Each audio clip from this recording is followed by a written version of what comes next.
performance, craft, it matters.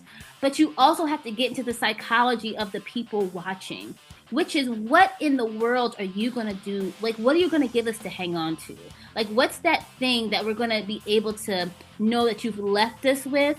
So when we have a conversation about you, or when we go back and give our self tapes, or when I put my notes, like, what is it that I'm going to write about you that is going to stick with me? Hey, actors.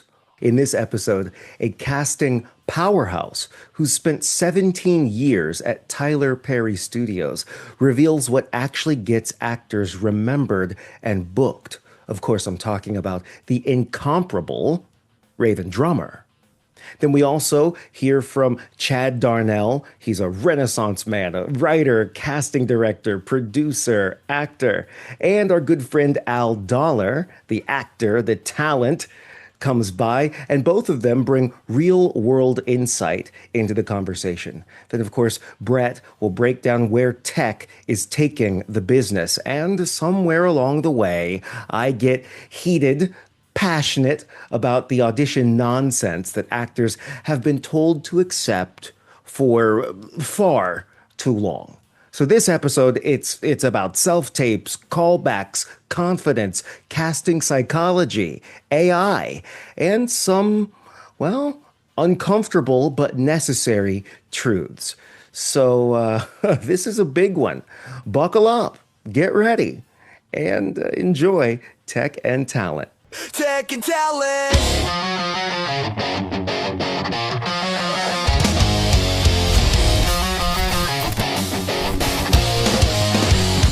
Tech and talent. Hey there, welcome to Tech and Talent. This is where we talk about how technology and AI meet entertainment and creativity. And I think it's a pretty interesting conversation each time. Our guests, Rhavynn Drummer and Chad Darnell, at least for a couple more minutes with Chad. Good to see you both. Glad you're here. And I know we're going to discuss casting, obviously, and AI. So let's start right here. Do you utilize AI in any of your casting work? And if so, how? Oh, yeah. Okay. This was the thing that Chad was. Yeah. Okay, Chad, go. Yeah. Rhayvnn, I Sorry. was watching the episode that you guys did where you were talking about the casting and oh, do you think AI is going to start doing people's self tapes? And I literally dropped my laptop. I was like, oh my God, if that starts happening, Oh that my was like, God. oh my God, oh no. Brett just put that out into the universe. I'm sure I'm not the only one that has thought about that. And like I have a whole seminar that I'm talking about avatars and where they're going with talent agencies and representation and IP, and how people will represent that stuff. I think if it hasn't happened already, it will happen. I think you'll get an actor that's bold enough to just do it. And you may have watched an AI avatar self tape. It's honestly, once you make the avatar, and you can make avatars now just recording videos with your phone and then uploading to HeyGen. Yeah. Once you put the script in, I mean, it just does it, and you can make them really clean, or you can make them kind of dirty, like sketchy, like literally pixely. So yeah. Oh, Rhayvnn, we're okay. going back in the room. I know. I was gonna say, I was just about to say that. I was like, one, that's terrifying. And two, I'm like, it'll force casting and productions to go back into in-person auditions. It'll force it. So yeah, I'll have no choice but to do it. So that's crazy. But yeah, I wouldn't, I feel like I'm really curious to see. I feel like people are already experimenting with it. I feel like no one's actually like said it, but I know that people are experimenting with Hey Jen and using it for their auditions. I'm positive of it.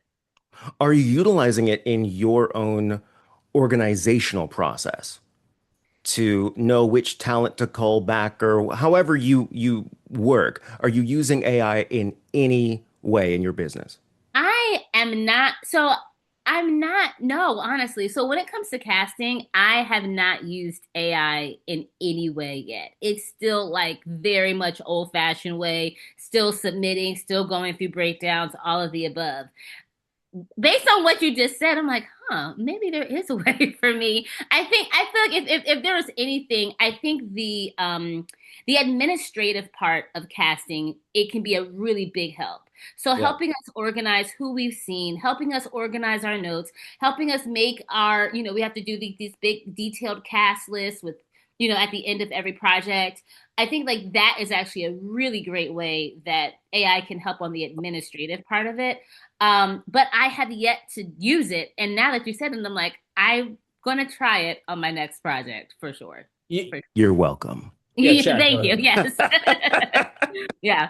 I have not. I'm afraid to drop a script from a studio or a producer into AI That part. for fearing that I'm feeding it something that's Yeah, Yes. not, because you we are. have all these NDAs and everything that we sign. So I'm afraid to drop it into like, do me a breakdown. Um, but because I'm sure it would, and probably do a much better Specifically breakdown into than like I would. an LLM, like ChatGPT or Claude. Yeah, yeah, yeah, Yeah. yeah. But I have used it. I did use it on this film that I'm working on right now because I had to help them come up with names of actors for, the leads that we were looking at. And so I did Mhm. like Warner Brothers stars from 1995, like that kind of like, on based on the budget, like white male actors 50 to 60, that have been on network TV shows. And then it did spit out a list. And of course, that wasn't very helpful, but I mean, I didn't use it. But it So did give me a list. Like it did, it did. It's basically like Google, Yeah. but a it's little more smarter. high elevated research tool. So I Yeah, think yeah, yeah. That's at exactly, the yeah. base level, that's what these LLMs like Claude and ChatGPT are. And I was, I found something fascinating. I've been listening to a lot of podcasts about it, other than ours. But like Mhm. a lot of people, like you look at all these AI agents, and Rhavynn, we've had these discussions about, Yeah. automating processes and things like that. Yeah, you can't really what people are doing is like mostly they're using these AI agents for deep research, like what you just said, Chad, or they're just automating slop and they're not really creating they're not really creating a tool that is serving them versus just creating some things that are happening. The things that I'm listening to is like you have to really know the processes. You have to be if you're an expert in your field at what you do. So Rhavynn, you know your casting processes. You know that you have to click 17 buttons to send an audition tape to your clients, right? Yeah. But like where AI can now serve you, if you're an expert in that, if you can tell AI, here's exactly what I have to do. Here's the 17 steps that get me from here to here. Now you can actually automate that agent to then be a one button press. So Exactly. that's where if you're an expert in that process and you know how to communicate with the AI to now automate that process, that's where people are really benefiting. Yeah. You So guys are pretty great ideas. I'm like, oh, this is good. No, but no, you're absolutely right. You're absolutely right. And I think, and as Chad knows, like in casting, we're always working against the clock, so could be a really very, very, very useful tool for us for sure. For you, sure. you know you know what the funny thing is, you're gonna set new standards, and Yeah, and then the client's gonna say, well, now you need to be faster than that. I So know. Exactly. Exactly. A part of me worries a little bit though, like, like I don't know about you, Chad, but like I feel like we never really have enough prep, like enough prep time. And I'm like, and they're gonna be like, oh, if you can do this, like all you need is a week of prep or a couple days of prep. But yeah. No, but Yeah, I they love. I understand. Yeah, what were you gonna say?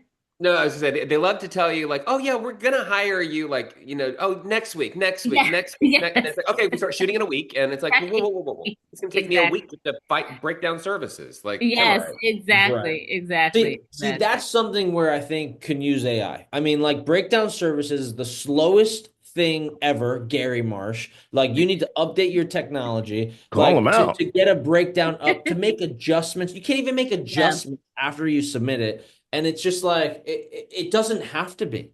It doesn't have to be. It can be like there's no reason why you can't just put something up now and and it go out to everybody now. You know what I mean? Casting.com can. I'm trying to get everybody on casting.com because I oh, was just going to say that's a wait, big wait, what was thing. that? What was it? casting.com. Do you know about Yeah. casting.com? Oh no, I Oh, haven't used Rhayvnn. this. Rhayvnn, I gotta get you a yeah, Oh you can gosh. like you're in control of everything. And like a Oh lot of these people, really? yeah, and it will go immediately.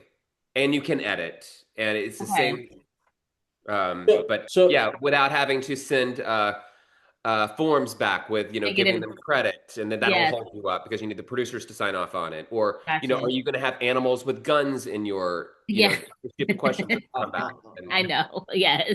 And yeah, yeah. casting.com came about when I believe casting networks started charging representation Yeah. quite a bit more than they used Okay. to. This was in Got it. December. Yeah. Yeah. Got Yeah. it. You, And then casting.com was like, hey, if you sign up, every actor can sign up for us for free for the next 30 days and upload as much content as you want. So like all, my agents were like, yeah, get on this, get on this. So And you can still have great a free, move. platform now. It's just they were getting all of your media could be loaded during that time frame. yeah. Brilliant. Yeah. Yeah, Brilliant. I great have to move. jump. I have to jump. It was Rhayvnn, it's so good to see your face. And Bye, Great to actually, see you Chad. too, Chad. Great to see you. yes, I'll see you guys later. Bye. Thanks, Chad. Oh, you guys. What a really cool guy Chad is. I'd Yeah. never met Chad before. Do you work with other casting directors? Do you guys sort of collaborate on projects, Rhavynn? I have had so many actors ask me this, and they're like, "Can you guys just get all on the same page and like have a conversation?" So Oh, because the issue is like so many casting that's directors not ask quite me. what I asked you, but I I like know, I know, that. but it brings me to this because like I wish that we did. Like I feel like we don't collaborate enough. Like I have worked with Chad. So we did a summit together. So I've not worked with him on a professional level, but I've been in the same spaces as him. He's amazing. And other casting directors. And I'm like, I don't know why we don't just all meet up and say, hey, like, let's get like what can we do to help our processes collectively? Yeah. So we can make this process easier for ourselves and other actors, you know? So that's what it made me think of. Yeah. Right But on. I know, I know, I know. I hope that we do. I've actually met with an LA casting director where we were able to have that dialogue, but I haven't actually done it with any of the Atlanta-based casting directors yet. One of Jonathan's pet peeves is like all the directions and auditions that casting directors give I that know. is just crazy. So I know. especially in commercial auditions. So Wild. It's it is the reason I take lisinopril every morning. It is those commercial auditions where they ask you to pretend to drive a forklift. I'm not joking. It literally pull the lever, set the pallet down, turn and look behind you, give the pallet on the ground 3.5 inches to the left of lens a look of satisfied restraint. I'm just like That's it's a look, watch the reel. Watch the reel. That's what I look like. You that's don't need to see me hilarious. pretend. Let me not get started. That's hilarious. I love it. I love it. See, those are things like we don't know about. Like I don't do a ton of commercial casting. So like I feel like I have a pretty sensible amount of directions, but I don't go into that particular detail. But I have heard plenty of stories. So Oh, I I can show you breakdowns and instructions that you will think is a joke. You're gonna think what's that show that Ashton Kutcher, the Punked? You're gonna think you're yeah. being punked. Nope, that's the real audition, man. And then there's a callback for it too. yeah. But let's not get me But started on that. speaking of commercial audition and callback, Uh-huh. Yes. so I had one of those commercial auditions where like, it's like do this, da da da da da. And it was something that it was with like I was playing someone within the film industry in this commercial. So I was like, oh, I get this. I do like I understand. I see this every single day. So like, Yeah. I did this, I was on the monitor, I did this, I talked to camera, I put the camera over here, and I got a callback. So of that commercial with all the direction that you hate doing. And so on the callback, I was on set. I was on set of a vertical. And I was a Zoom room, and we were in this giant public space. It was like an antique mall. We were shooting, in the back, and I found a space, a nice quiet space in the front. I set up for the callback in there, and it was given. There's people walking all around because it's a public space, So this is how much, like I'll do it wherever I need to do it. Yeah. Anyway, I get there and it's 12 o'clock, and no one's there. I wait 15 minutes and I have to go back to Video Village because I have to watch camera, and they were setting up, they finished up setting up by then. So now I go back to Video Village. I'm there for like another 20 minutes because they're like 35 minutes behind on By the the way, Video Village is a tent or a canopy or an area where the monitors, production, yeah, monitors, the production monitors crew. set up Brett, not of everybody the shooting. knows some of these Yes. terms, right? Yeah, So, okay. So Video Village is monitors of what the cameras are shooting so the client or the producers can see what's being recorded on set live, Yeah. right? So I'm there and I'm watching, and all of a sudden I hear Brett, and I'm like, who, what? And I look down, I'm like, oh shit. And like literally, so it's the casting director, the director, the producers, the agency, all on my phone. Meanwhile, I'm like, oh hey. I run across this antique mall. I'm like, hang on, guys, I have to get to my spot, on the live callback. I do it. The guy is like, "You are great." The director is like, "You're great." I'm like, "Thank you, thank you." My mom would says that also. And then so then basically, anyway, so finish that, go back to set, forget about it. A week later, I get an offer, and I just shot a awesome commercial Monday and Tuesday. I can't say what it is right now, but I think it's national and it's Right. pharmaceutical. So Ooh, yeah. So I mean, yes. hey, I was gonna say, so drink some bread. But yeah. right Well, you're on, but taking it out. anyway, Yeah. I don't mind. What I'm Rhayvn. saying is, I don't mind doing those long-winded directional commercial auditions. Is I what I'm love saying. it. I Look, love it. look. Of course, when you book, it's like, hey, that was worth it. Of course. Yes. Yeah. My beef with that, and then I'll get off this, I promise. My Ah, beef with it is sometimes it is clearly a money grab for that commercial casting director because they know they're working with a company that's so big they're just going to pay it. Mm. And this is the only job I've ever had since I was 14. I'm now 42. It's not like I've only been doing this a couple of, this is how I pay the bills, you know? well, I don't understand what you said about how it's a money grab. I'm That's why I'm going to keep talking. I'm Okay. going to get there. Um, because I've seen it over the years, and I've produced and written my own commercials and sold those productions. So if an audition for a commercial is, I'm going to think of something so I don't use an actual commercial.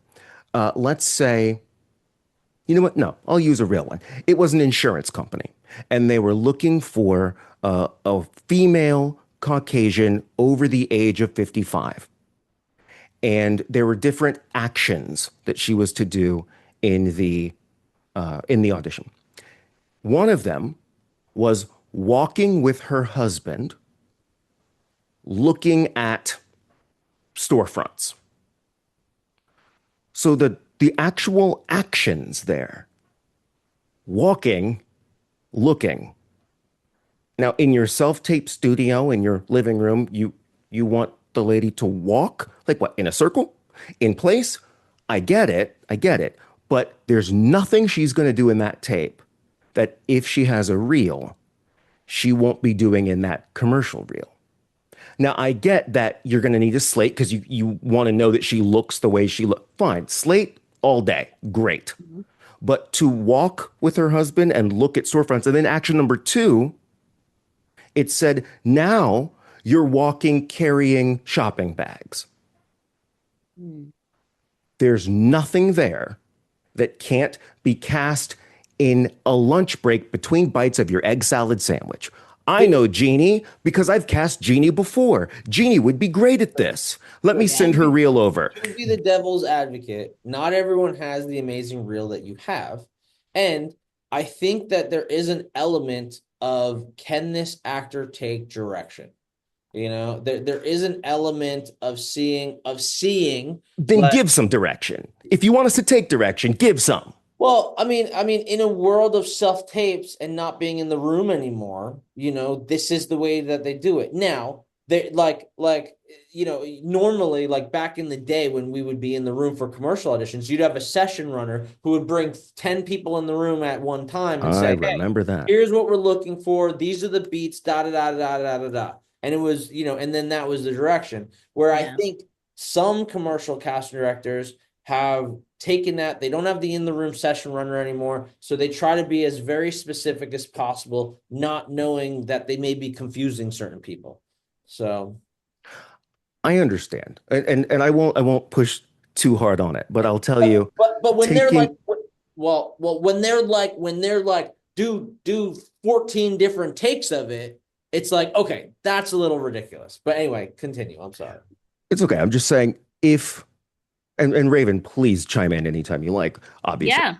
I think that you said, well, not everybody has a great commercial reel. Okay, well, then don't choose from that pool of people. If your client is important to you in this commercial, then finding the best talent, it's not just what they look like. Sure, looks important, but you also want somebody who's done this before. You know they're going to show up on time. You know they're going to bring the proper wardrobe. You know that they're not going to look right into the lens the entire commercial. They're not going to be shaking because they're nervous. You want people who have been paid by people just like your client before to do the thing they're going to do for you. You I mean, want people with experience. I So mean, I if they mean, don't have a yes. role, if they don't have a reel, I mean, then this might not be the gig for you. yes, but I would say commercials is probably one of the first places where people start their acting careers. Agreed. So and most people don't, I mean, yeah, I would say, like, before I booked narrative, I was doing commercial stuff. Like, that was some of the very first stuff that I ever booked. And if people had your attitude towards that, I may never have gotten a start.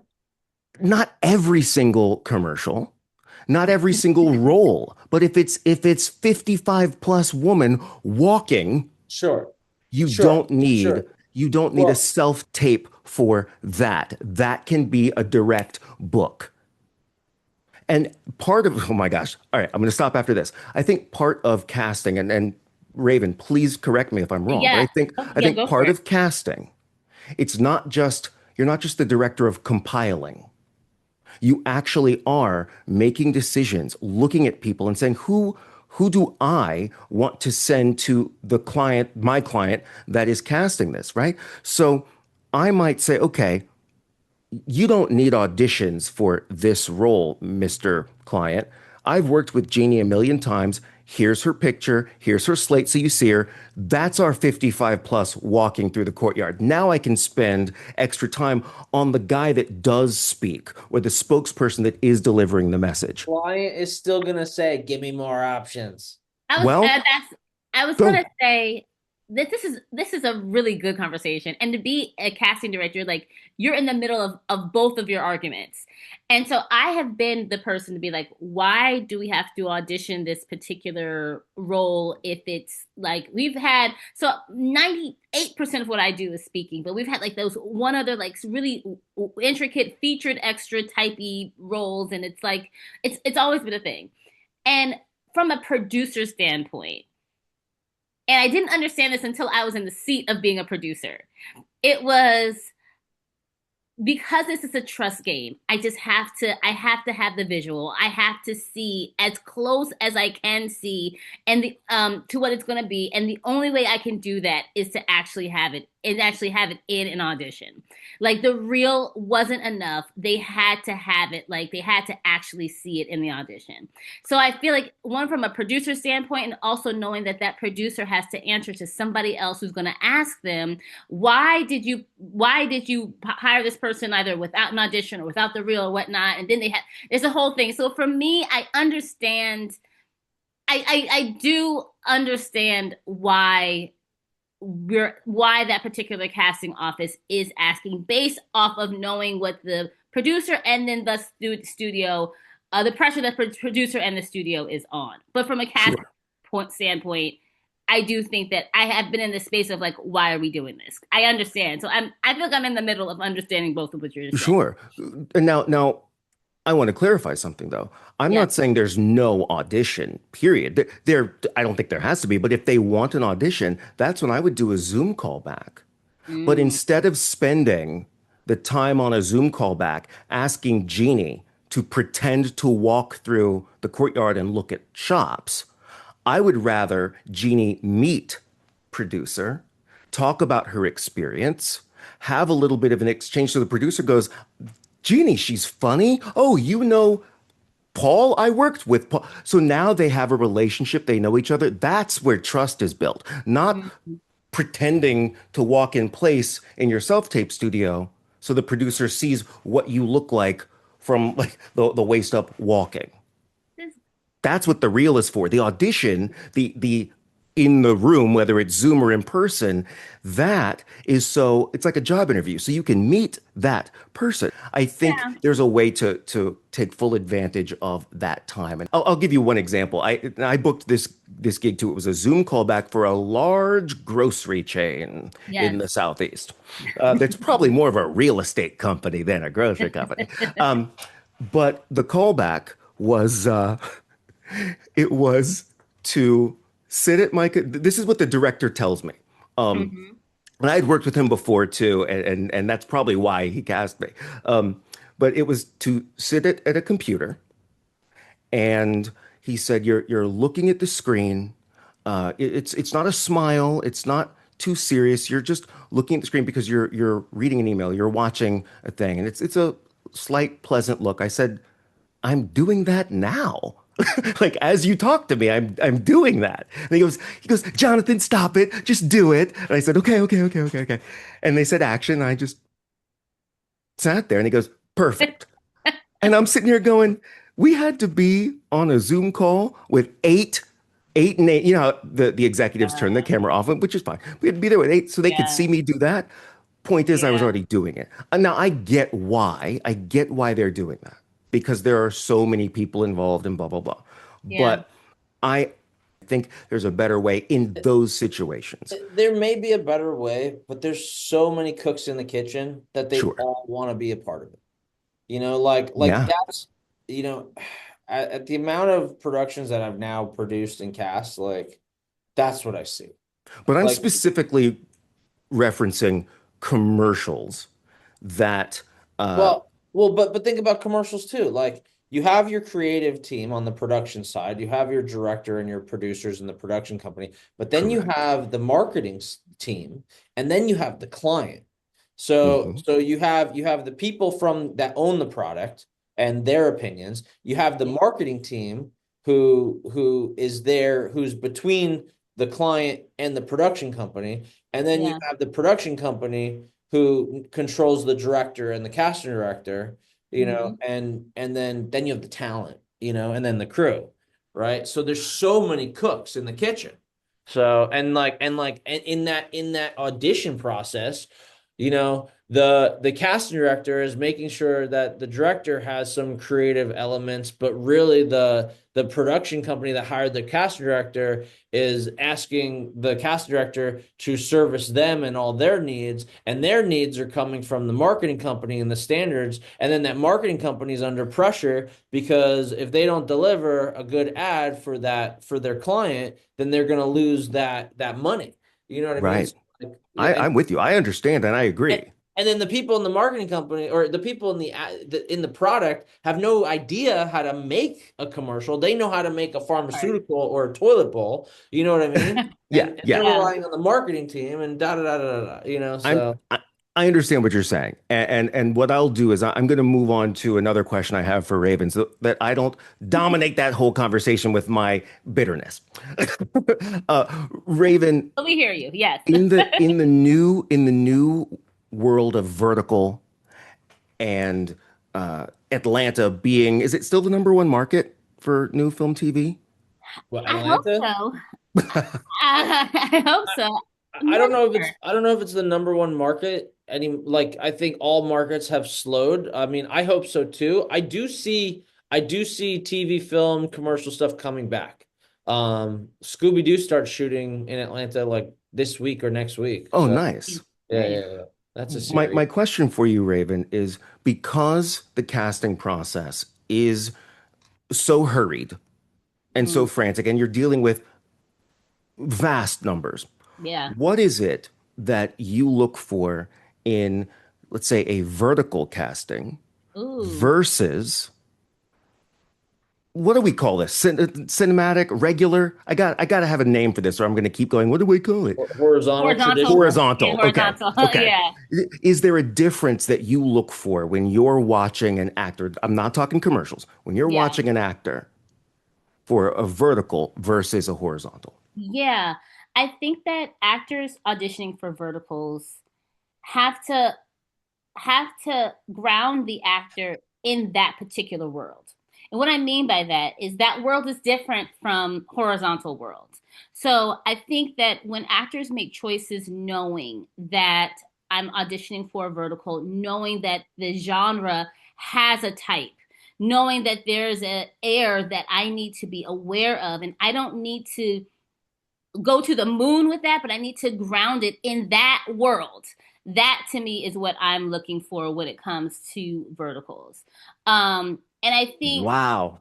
does that make Wow, sense? it's a great answer. Did you Okay, hear that, Brett? You know the best dang people, Brett. That's a great answer. yeah, and I think in like I've and having cast and directed, and I think one of the interesting things was I did one that I wrote myself, and I found myself having to constantly remind actors like this is the vertical world.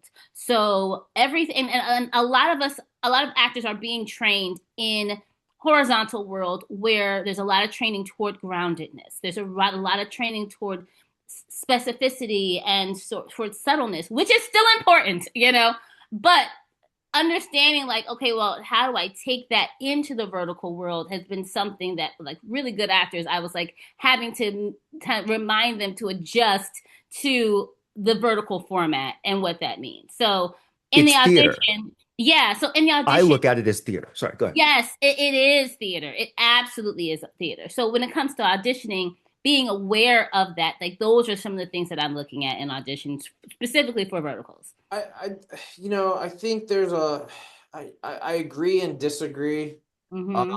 like I agree, there is a different energy. Yeah. There is a different energy. There is a groundedness. I wouldn't say it's totally theater. There is performance and big performance, and I will say like verticals have now. I think the expectations have changed. In from the viewers, from the platforms. And I think the platforms do expect them to be more grounded, actors to be more grounded. But Let's there is clarify grounded. What do you both of you, how would you define grounded since we're well, referring to it a lot? first and foremost, like literally, like an actor on camera, like like there's a difference between an actor that's Oof. like this, Uh-huh. versus Yep. literally being Yes. grounded. Yeah.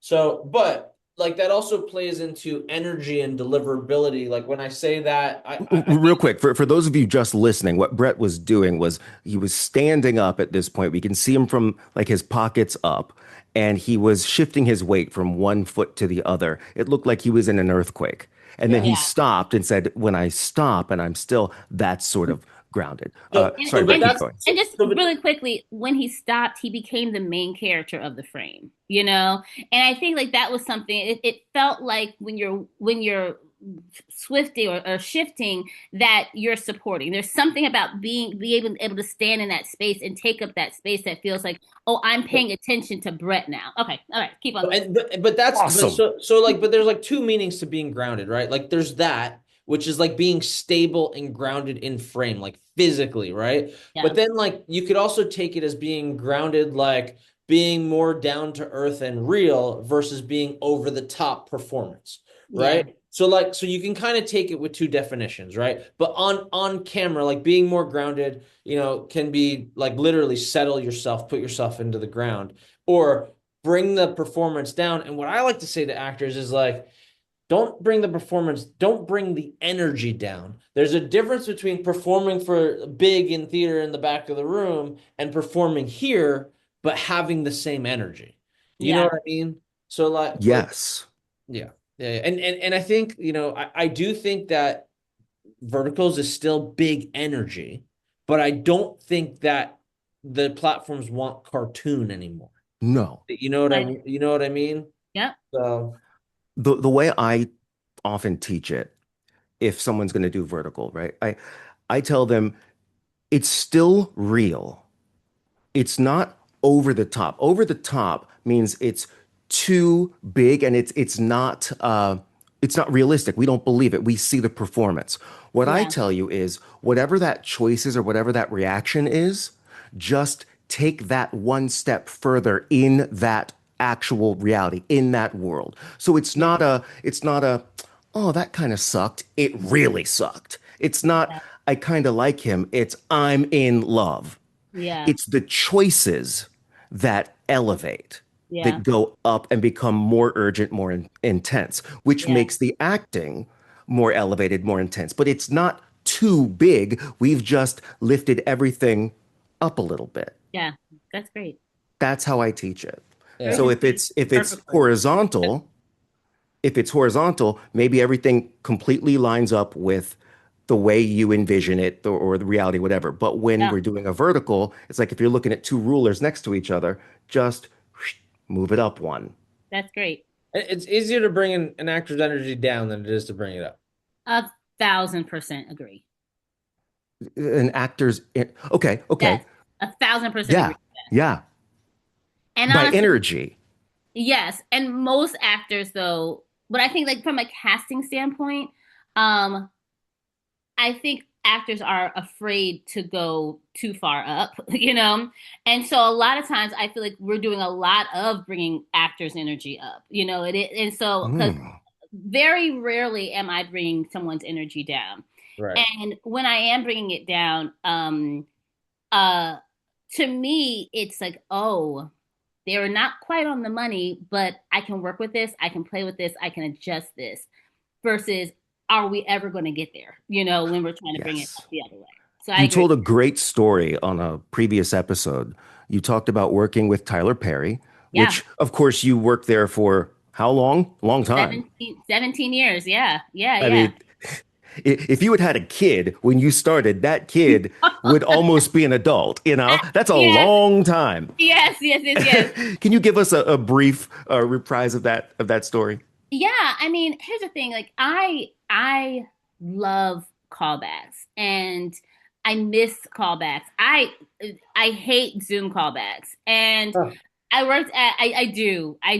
I worked at Tyler Perry Studios for 17 years and we had epic callbacks because it felt like I was gonna say it felt like war, but like Like it, war? it felt like are you like if this was a competition I feel like this is the closest thing to an athletic event that a callback felt like. It felt like are you coming to run this race and win or are you coming to be forgotten? And I liked the energy of that which we had in our callbacks. War is not the right way.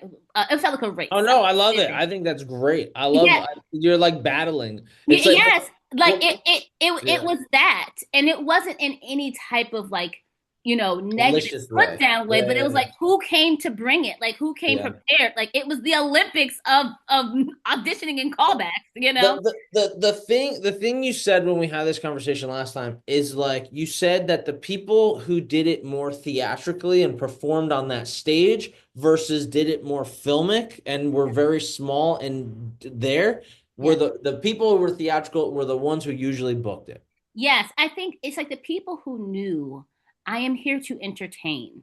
Like the people who knew, like I am here, like yes, the room only has the producers and then the casting director and the reader, but I am here to entertain you. Like Yeah. I am here to make you know that I'm here to take up space and you're gonna remember, like those are the ones that always booked, I not mean, the people that were there like will they hire me? Will I do a good yeah, enough? yeah, Like, yeah, yeah. no, Am I it was doing like, it right? am I doing Yeah, like yeah, yeah, that yeah. though? It was the people who came and like I think Bryan Cranston said like for his Breaking Bad audition, like he wanted to leave his scent in the room, Yeah, And yeah, like yeah. Oof. it's like that's the way Ooh. that a callback felt for the ones who actually booked. Well, And that's why like I miss in-person callbacks because I miss that energy. yeah, Yeah. yeah. That whole I am here to entertain. I mean, that is a Yeah. great note for just Yeah. actor. I am here to entertain. And Absolutely. Speaking of entertaining, yes, you have Al Dollar in the yes. waiting room. And Shall we bring him we have a in? special guest Oh, appearance Al. by the one and only Al Dollar. Oh, he's in the car. I'm in the car. I'm like 15 minutes out from the airport. I was in New York. I had final callbacks. This was my third round of callbacks for a national tour. Oh, wow. It went really great. They saw a total of 18 people total for leads and supporting roles for male and female, and it was great. I did fittings, went through measurements, got wig fittings, all that Talk kind of about stuff. being in the room, Rhavynn. You know, I That's know. one hell of a Yeah. callback. I know. Wow. And then I went to go sit for Jeffrey Mosier. And y'all, when I tell you my headshots that you're going to see here soon, it has gone from co-star energy to lead guest star energy. I am not kidding you. I love Like, that. have leveled up the game. It's amazing. We were looking through them and I was like, oh my God, I'm excited. So What makes those headshots so much better? And then Rhavynn and Brett, when you guys are looking at headshots, how important are they and what are you looking for? But first, Al, what makes those headshots so much better? there is a level well, a couple things. From a photographer standpoint, it's hard to talk about them without having them to look at, so I can Fair. share that with you. But from a technical standpoint, the level of cinematic vision that he provides to them, it's more of an editorial cinematic viewpoint than a headshot. From what I did, if I showed you the preparation I did for these headshots, from they're so specific and detailed, all the way down to I had playlists for each of these four looks. Character Wow. playlist for each of these four looks. I had outfits that not only looked good on me, but they also could be found on very specific shows that are airing right now, on characters that people see right now. I'm telling, I could I've got like wardrobe test shots that I can send you. We did wardrobe test looks beforehand, just like you would anything else. But I mean, you and I have talked about this, Jonathan. I always have considered myself a utility player. And I think, and Rhavynn, you're casting, so maybe you can answer this. Mm-hmm. I think because I'm so versatile, it shows in my marketing materials, my storefront, and it makes it difficult for casting to figure out where to put me because they can see me in multiple areas. And so I end up not getting placed anywhere because they're like, oh, he'd be great here. Oh, we could see him here. Oh, he could do that too. And I don't do any of them versus now I have very focused target roles that will be in my head, right, Brett? On getting my reel updated to support these. So that's what it was. But I cannot wait for you guys to see them. We're shooting Al's reel once he gets back to Atlanta. Yes. Oh, nice. Nice. And I gotta say something about Al Dollar here because I've been the reader for a few self tapes. As long as I've been doing this, I think maybe I've seen 2, 3 other people in my career who put as much time and energy and preparation into their auditions, into their self tapes, into understanding the character as Al Dollar. Al Dollar is one of the most prepared actors I've ever worked with, and he's one of the best at prop usage that I have ever seen. Huh. Love it. I don't mind saying that.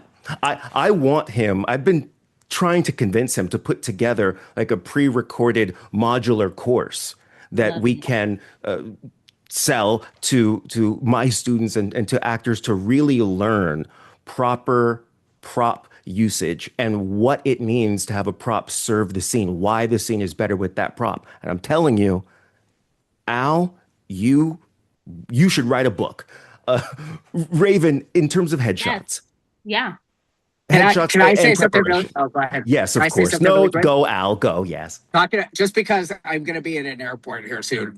Talking about props yesterday, even though it was a theater thing, they told me I was the only one that used the chair for, I did three scenes and a song. And I was the only one that used the chair. And the scene specifically talks about sitting in a chair. And they've just been sitting there. No one used them. And I used the cigarette. And I pulled the cigarette out that I used in the audition, and they were like, "You're not going to like that." And I was like, "Who cares if I like it? It's my office, right?" And they laughed, and I had my cigarette, and I had the glasses.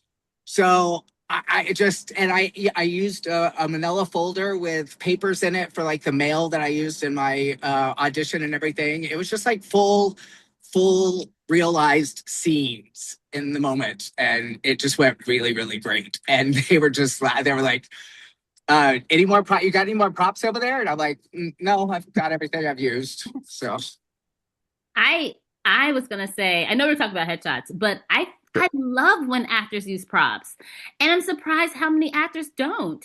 I think what a great way of giving yourself like this beautiful like object obstacle to work with. I love being intentional with it. And I think like it's a great way just for us to remember you. You know, like, oh, you mean the one who used the cigarette? Oh yeah, you know, like that, like it's a great tool just so we can remember you as an artist. So I'm always surprised that, especially with self tapes, when it's like you have more control over how you use place the props. I'm always surprised that actors don't use props more often. I mean, actors are constantly being told what not to do. I You know, know. and it's so funny because like I always tell Jonathan, I break the rules all the time. And I Please mean do. and I have a good booking ratio. And like, I see Al Dollar. I mean, Al Dollar, he walks his own path, that's for sure. So Yes. and like Al, like I love you and I've seen your work progress over the last few years. And I agree with Jonathan. You definitely work your butt off and you're talented. thank you. But like the whole props thing, I think the reality is in this industry, most actors are just too scared to Yes. do something out of Yes. the realm. And that goes back to having not enough energy. That goes Yeah. back to saying no to too many directions in a commercial audition. Yeah. I think just actors are just The, too the, scared, the you know? commercial that I booked last week, that I shot last week, there was a point where there was a big celebration that happened at the end of it, and we had to do three takes, three variations of it. And you go from like an office scene to a marching band and confetti and all this other stuff and dancing. And the agency, the client, the production company, and casting, they said the creative director said it was the first time ever that they have all submitted their top three, and I was number one on every single one of their lists. And he Wow. goes, "You were the only person that added music." He goes, "We sat there and watched person after person pretend that they were dancing to a marching band and confetti." And he goes, "You had the award, you had the key to the city, you were dancing to the music," to the point that they contacted me and said, "Hey, we want to put together a playlist for you for the shoot because we won't have music. It'll be added. What songs do you want to do the shoot?" Yep. I love I, it. I break the rules. And I think going back to props, I think there's also the inappropriate use of Sure. props. I think Yeah. people use them because they think it's adding to it, but that's not what they're there to do. You can't rely on the prop to tell the story. It just needs Yeah. to be an extra piece of it. Yeah. And with drinking glasses and cigarettes, I think things like that can also not get you the job, because if they're watching you in multiple takes and you're constantly smoking and they're like, "Oh my God, we will never be able to get this guy edited because he can't figure out Right. when to use it and not." Continuity. Continuity. So Yeah. yeah, dude, Al, going back to your callback for the marching band, right? Mhm. You were already participating with production. You were already a part of that production. Yeah. You were already collaborating, like and that I think goes a long way. And people don't realize it. Like the mentality of, especially in a callback, the mentality of like, hey, I'm collaborating with this director or this team that I'm here with the callback already. Like That's a big part of it. Yep. And for those of you listening, and you can't see Al Dollar right now, the way Al looks right now, this man is glowing because the feeling that he has is the feeling that all of us, we Yeah. talent, it's the feeling that we are chasing. It's addicting. That feeling of maybe I got the job, maybe I didn't, but I went in there and I did my damn best.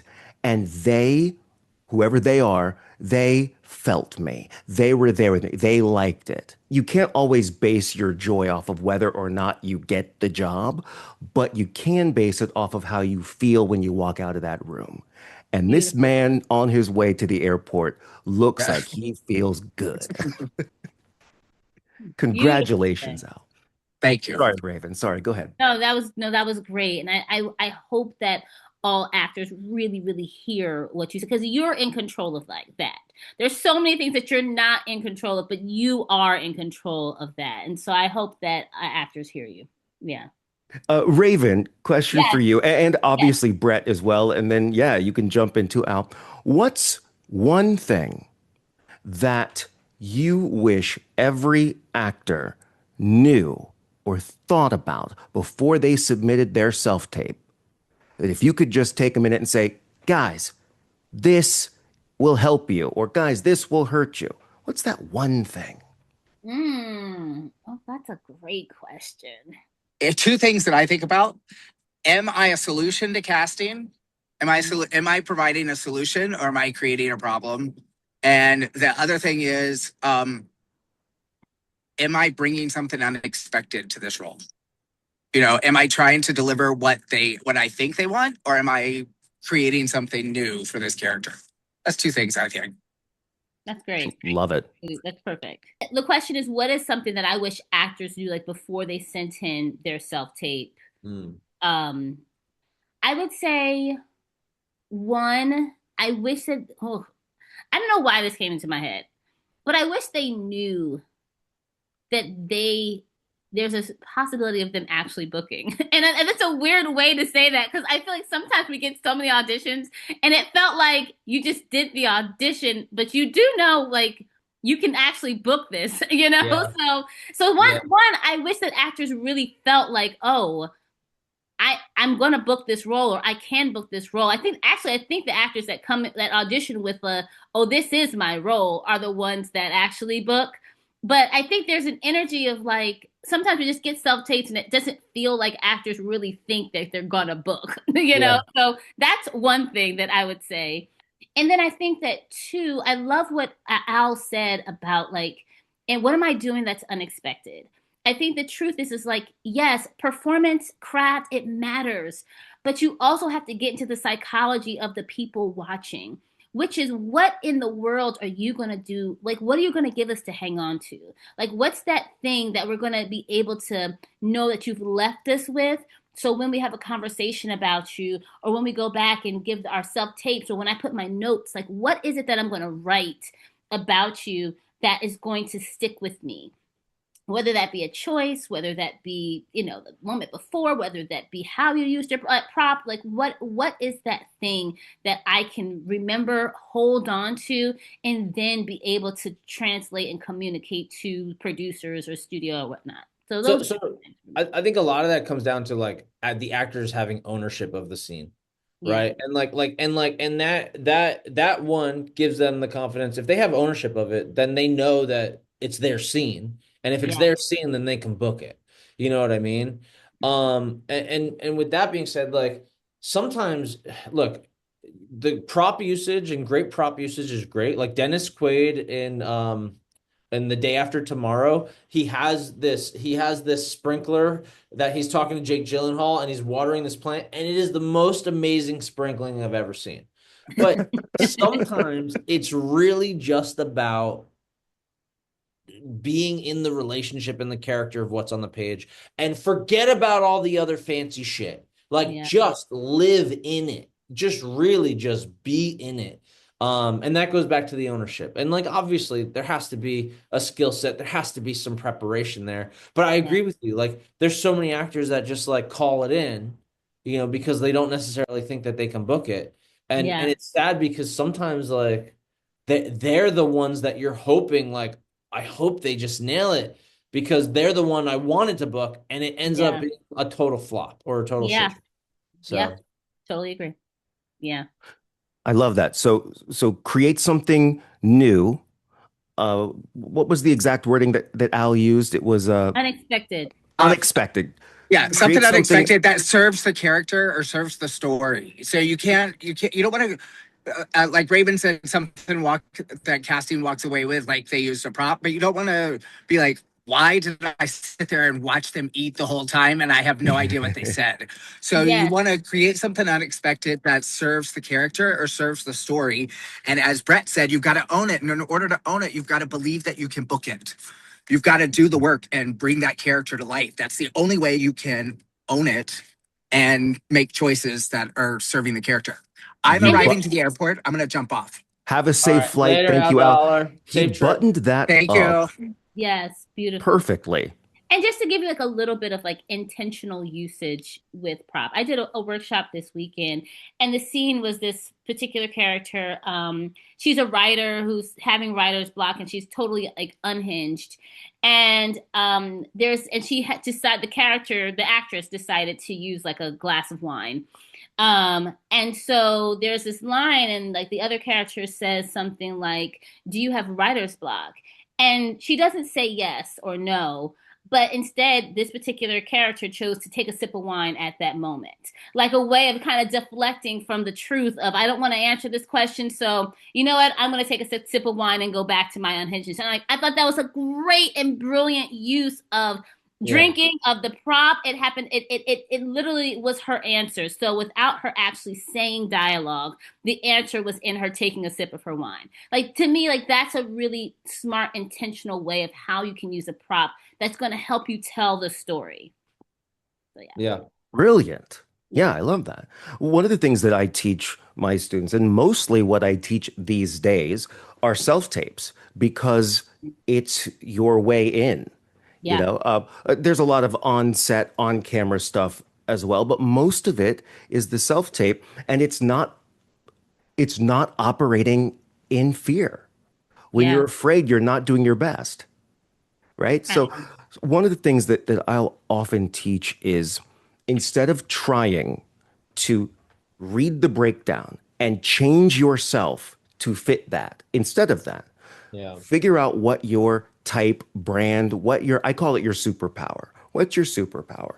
Are you somebody that does comedy really, really well? Are you a physical comedian? Are you the sarcastic, ghetto church lady? Or are you the Yep. sweet Southern belle? Whatever you are, do that or add an element of that, even if it's small, even if it's secret or hidden, add an element of that to every single audition that you do. There's a reason why McDonald's is the #1 restaurant in the world. It's not because the hamburgers are the best, it's because they're the most consistent. So consistency in every audition, when we start to know who you are, as we see you time and time and time again, audition after audition after audition, now we're starting to understand how and where to place you. When you look at some of these actors who are constantly working, the big stars, their names are above the movie titles. Why? Because we don't want to go see what's A Man on Fire? God, that's the first movie that comes to my head. Whatever. We don't want to go see Man on Fire. We want to go see Denzel. Yes. Yeah. And I think as actors, if you can create consistency within your work, every single audition, you're pretty much you, which is living truthfully in those given imaginary circumstances, then I think you start to really develop your own style and your own identity and your own energy that Yeah. is easily placeable. So, okay, what's very interesting about that. So like going back to like what Al said about like, he said, he plays a lot of different roles. I like because I feel Oh, the but same there's an way. element of him in every single role that he plays. Sure. But I mean, like you see a lot of these celebrities, and a lot of these celebrities play themselves over and over and over. You know what I Yeah. mean? But I would say like for myself, like I relate to what Al said. Like I'm a very character driven actor. So like every role, like people will watch my reel and they'll be like, "You're a chameleon." You're like, "I didn't even know that was you, and that was you, and that was you." So it's interesting, like you saying what you're saying, because it makes me feel like crap. Maybe that's why I'm not getting cast more because people don't know where to put Mm. me because I put myself in so many places. But then, but then at the same time, I like being that chameleon. But and you're right. Every single one of those roles has a little bit of me in it. I mean, I'm there, you Yeah. know. But like I like being that chameleon and not being like a single type, because I think I have more fun with it. But I guess I don't know. Like I wonder if casting knows me like that, or if they know, or if they think of me in one specific way. You know what I mean? Mm. I do know what you mean. And I think there's a way to be strategic about that. Yeah. I don't think you should have just one reel. I think the difficult and wonderful place that actors like you and Al are in, mean not Atlanta, but I mean being so versatile, Yeah. one reel ain't gonna do it for you. You should have one reel that shows your versatility, but I don't think casting directors, and Rhavynn, please, I'm asking you this too. I don't Yeah. think casting directors are looking for versatility. They're looking for clarity of placement, right? So have the reel that is the super serious guy, have the reel that's the comedic guy, have the whatever reel, and then have the one that's got all your best stuff. And then you can pick and choose which one to submit on which particular audition. Rhavynn, please jump in with that. No, you said it perfectly. I love great character actors. I love them. And I love them because I know I can kind of throw them into any type of, scenario, and I know that they're going to be just fine, So, but I love what you said, that we are looking for clarity. And kind of going back a little bit, because we didn't talk about the headshots. No, Um, we didn't. I was looking at headshots yesterday, and somebody submitted a headshot to me, and it was so beautifully clear, exactly like I was like, "Oh, I know exactly what this particular headshot is trying to tell me." Got it. Wow. And so for me, and so like I think, like if you are a character actor, like if you are someone that tends to do a bunch of different roles, I do think like having a reel and or having some sort of headshot that lends to like some of the roles that you can play is incredibly helpful for us. Now, I don't Yeah, want you to go out there and have like 10 different characters and 10 different sure, headshots for each one, sure. but I do think that for casting purposes, those having headshots that lean to that, it matters. It really does matter. So, yeah. So for me, I think that knowing that and then guiding us through that is helpful. It's helpful. And I also would say, at its very heart, you gotta be, and you are, a great actor. It doesn't matter how great your headshots are, or how perfect your self tape is, or how solid baby blue your backdrop is. Yep. If the acting sucks, I, it's I all would out the tell window. I would tell people this all the time. They'd be like, "So what are you looking for?" And I'm like, "This is such a cliche. I'm like, a great performance, But it's true, because honestly, like, yes, we can talk about the backdrops. I'm like, you could literally be in the middle of the street, have all the distractions, but if you give me a phenomenal performance, you Well, could do everything technically messed up. I'm gonna send it in. And so I think that at the end of the day, like that supersedes all of yeah, the other things. yeah. It's just like you giving me a revolutionary performance. So what to everything else? And that goes back to actors being scared because like Yeah. actors are like, well, I need a white background or I need a black background or a blue Yep. background. And I'm like, dude, I hardly ever record my auditions on a plain white wall. I'll okay, I have a quiet space. There's decent lighting. Let me go there. You know what I Let, mean? let it go. I think I mentioned it last time, like when I talked about the Severance audition, like I've never gotten as many comments in my life over actors were enraged by me saying like, "Oh, I'm so happy she didn't use a traditional backdrop. Like she used her bathroom door." And they're like, "We've been telling for years. You've been telling us not to do this." I'm like, it's like let it go. Let it go. Yeah. She books, let it go. And I think I love what you're saying. Like with Brett, you talk about breaking the rules. Al talks about Jonathan. It's like let it all go and just give us the performance that you can leave feeling really good about. Like that's what matters the most, you know. Well said. Bravo. Can Mhm. Yeah. you now you can say no to this, or you can even say I don't exactly remember, but I would love to see the headshot that you just described, the one that was so clear. If Yeah. you're willing to, I would love to like put that up somewhere on the show because I think that's one of those great mysteries that every single actor at every single level, when we hear a casting director say that was the perfect headshot, we're just like, oh, I want to see it, you know? I know. Okay, it was in my email. I'm like, let me You go back can and look for it. you don't have to do Um, it now. I'm just but saying you yeah, could text it to me or I'll email it I'll and I'll send put it it to up. you. I'll Yeah, send it to you because it was, and I'm like, we may have to get her permission, but it's fine. obviously. But it was incredible. So if I can find it, I will absolutely send it to you so you can see exactly what I mean. But I think that that's something that I want actors need to see for sure. Brilliant. Now I Yeah, know this is tech and talent, and we're doing a lot more the talent side now, which I'm cool with. But I have yeah, one more question for the both of you. yeah, Because Brett, are you're not just a producer, you're an executive producer working for a larger entity, a larger company. And mhm, Rhavynn, you're a casting director who I believe is now independent, yeah, but previously with Tyler Perry.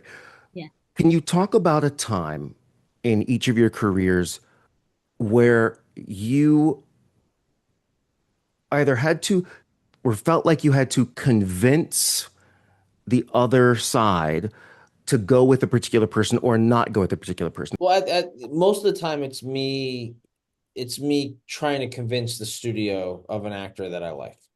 And I would say it's probably the same way from casting to the producer as well.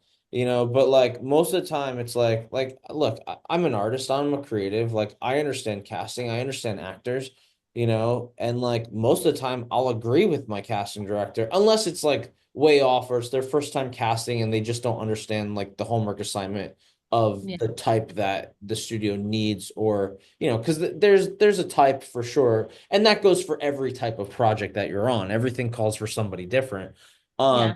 But like most of the time, like I'll agree with my cast director, especially if we're on the same page, and like and then I have to convince studio that this talent is right. And that's, I've gotten many times where the studio's completely like, no. And it blows my mind because I'm like, this is a great actor. Like they look like the type you're looking for. But then, sometimes it's as simple as because somebody has a different opinion and it's one person that said something that infected everybody else. You know what I mean? And Wow. and it's because they find that acting appalling or appealing, or they find that person attractive or non-attractive, and it's super simple things, and sometimes I find myself pulling teeth to get the talent that, because like first of all, like first of all, going through the audition process, looking at actors and putting their performances out there, looking at their reels, their resume, understanding what their abilities are and what their portfolio means for them being on set as well. And like, versus like seeing a brand new actor who's really good looking, but is going to have a lot of trouble with dialogue, like there's understandings and nuances that you get, that you want to try to let the other side or somebody else higher up know that this is a good reason to have them, Mhm. and it's still a no, or it's still That's a got to be pull, so frustrating for it's still you. a Yeah. pulling teeth. So yeah, not the best actor doesn't always book the job. I mean, that is Yeah. so true. And that happens most of the time. So I feel like my answer is going to be similar, but maybe not what you're asking. But Yes, it's very frustrating. I think the main frustration for me, this may be me telling too much, but fine, whatever. Like I have had situations where one, I get to know actors differently than the producers ever will because I'm having conversations with them. I'm going to events, I'm going to showcases, like I'm talking to them. I've auditioned them multiple times. Like so I have a different point of view on this particular actor and artist, and you only get their audition. I get a whole bunch more that I can't put into this one little audition and a couple of notes.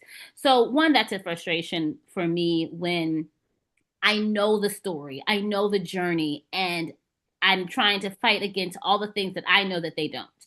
I think one of the most frustrating things that have happened with me is that we've had a couple of situations where there have been actors that were based in the Southeast that I auditioned, sent, loved, praised. They were my first choice, loved them. They may have gotten a call back, they may not have gotten a call back, but they were people that I had made my top choice for something.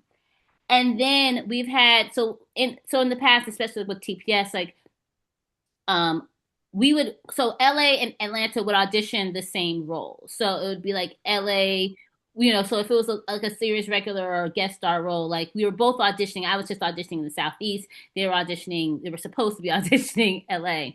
But if a Southeast actor had an LA agent, that LA agent submitted them to LA. And we have had situations where the same actor that I have praised and they didn't get cast in one role, another role has come up where LA sends that same actor and they do get cast. And that was the most frustrating thing for me in that the only difference is that the LA casting director submitted them versus me, who like people that I would have been fighting for years, and for them to use their LA agent and that is what got them cast in the role was and it happened at least 3 times for us, and that was like for me as a casting director who I feel like I've been cultivating relationships, trying to get this person on, and then for them to just like feel like it sidestepped us and got like that would be like my most frustrating thing. Like the same actor, same Yeah. producer, but it's like the only difference was that they were submitted this time by LA versus being submitted by us. That Yeah. I was mean, angry. I'm not I'm not there's sure I something. completely understand. So Well, there's a different yeah, clout level. And like coming from LA versus a Southeast local agent, which is ridiculous. And to go on that, right? Like there was a network show. My LA agent got me an audition here. My Atlanta agent got me an audition here for 2 different roles. The LA agent got me in for a guest star. The Atlanta agent could only get me in for a co-star. yeah. But it was the same episode, Yeah. like, But those were two different roles. 2 different roles, right? But I'm sure my Atlanta agent pitched me on the Submitted. guest star. There's an idea that if you're outside of a big market like LA or New York, Ah, whether you're a talent or a representation, that you don't have as much weight. But like Yeah. the reality is like I was in LA 15 years, and the crazy thing is I built my resume in Atlanta. Like I had credits over there, but I built a robust, fantastic resume TV film in Atlanta. And now the funny thing is, if I went back to LA and started working there, I would probably get in so many doors based Yeah. off of the resume I built here. You Exactly. huh. know? What I feel like is happening is there are actors that, as an Atlanta casting director, I've been advocating for and submitting multiple times to producers, or like they would be my first choice for multiple roles. But they were never getting cast. But the moment an LA casting director auditions them, now they're getting cast. But Oh. these are actors that I have been submitting, auditioning, etc. for years. and have not gotten cast, even though I had been auditioning and advocating for them. The only thing that changed was the LA casting director now submitted them. But this is the same actor that has already had a track record of being consistently auditioned and sent in by me, but not selected by producers. I see. And I know they tell you, don't take anything personal in this business, which is eh, completely personal. I mean, there's nothing more personal than what we do. That's got to maybe hurt your feelings a little bit. So much. Oh my gosh. We was so much. And it's because we take great pride in the fact that we do scout talent, in the fact that we are like actively looking, in the fact that we're trying to build a roster, in the fact that like when we find someone really good, like we want to be the person to be like, yes, like we were the ones that like submitted that person. So for it to then be something like, here's the thing. Either way, we're happy the actor got cast, and no matter what, yes. But it's just something where I do feel like, as Brett mentioned, there is a clout, credibility that it feels like there's more attention that is paid from the same actor coming from a different market, or from a casting director in a different market, than them coming from the Atlanta casting director. Are you working on anything right now that people could submit to if they wanted to? I'm about to. So next month we are starting season 6 of the Miss Pat Show. So that will be the next one. It starts in May. So that will be what people can. Well, I don't know All if right. people can submit to it. It depends if they'll let me put the breakdown on Actors Access. All right. So I was in season 2 as Officer Yoder. I had one Yes, episode. nice. Can you have them recur my role, please? I will absolutely ask, Brett. I will Thank you. absolutely ask for Thank you. sure. Thank Yes. you. Appreciate it. Oh, how could people follow you, see your progress, and stay up to date on all things Rhavynn Drummer? Yeah, so they can just go to my Instagram page, which is just at Rhavynn, and Rhavynn is spelled Rhavynn. They can just go to my link tree, which is in my bio, and find out about all the things that are happening there. And Brett, if people can't seem to find a reader and they need a reader for their audition, which, by the way, I got an offer. I told you this on the phone. I was so excited to call him and tell him this. I got an offer on a role that I used rehearsenow.ai in the self tape, and I got the offer. I turned it down. It wasn't enough money, but I still got the offer. And what's that site again, Brett? Well, rehearsenow.ai. I think And you what's said that special? Yeah, what's that special that you're running? the special. What is the special that I'm running?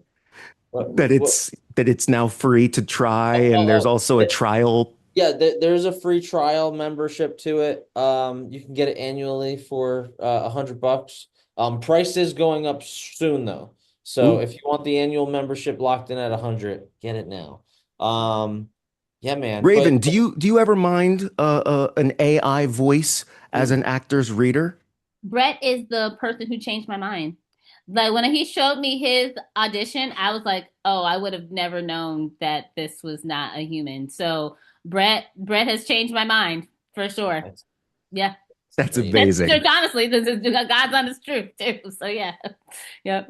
That is so amazing. And of course, you can check out prodigytalenttraining.com if you want a little more advice and help on your self tape so you can stop trying to check all the boxes and figure out what your box is and check that thing like nobody else.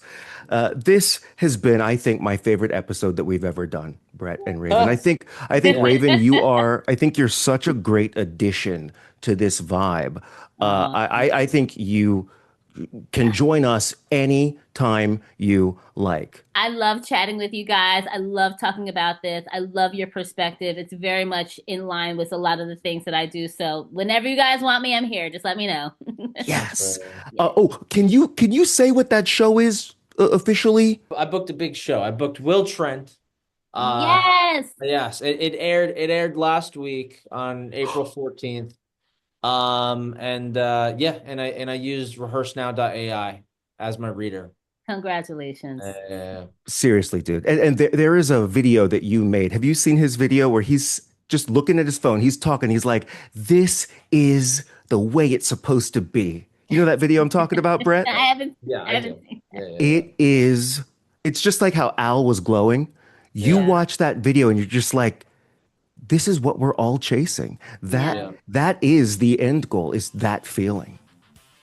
And congratulations, man. That's so exciting. So go watch Will Trent. What episode is it?